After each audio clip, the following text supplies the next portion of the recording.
Hi friends. చాలామంది అనుకుంటారు business అనంగానే అమ్మో వీళ్ళేదో చాలా చాలా సంపాదించేసుకుంటున్నారు, చాలా లాభాలు వచ్చేస్తున్నాయి, అర్జెంటుగా మనం కూడా ఏదో బిజినెస్ చేసేయాలని చెప్పి అనుకుంటారు కదా.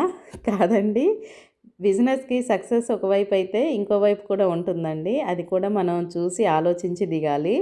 అదే నష్టము, చిన్న చిన్న ఫెయిల్యూర్స్. విషయానికి వస్తే ఈ కస్టమర్ బల్క్ ఆర్డర్ అండి. ఈ కస్టమర్‌కి అయితే క్యాష్ ఆన్ డెలివరీ కావాలంట. చాలా మెసేజెస్ అయితే చేశారు.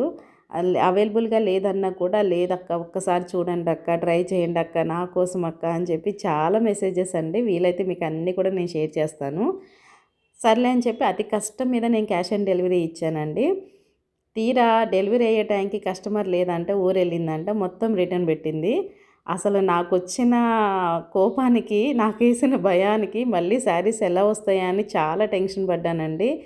బట్ పర్లేదు, శారీస్ అనేవి కూడా చాలా సేఫ్‌గా వచ్చాయి. బట్ ఇట్స్ ఓకే, అన్నీ సోల్డ్ ఔట్ అయిపోయినాయి.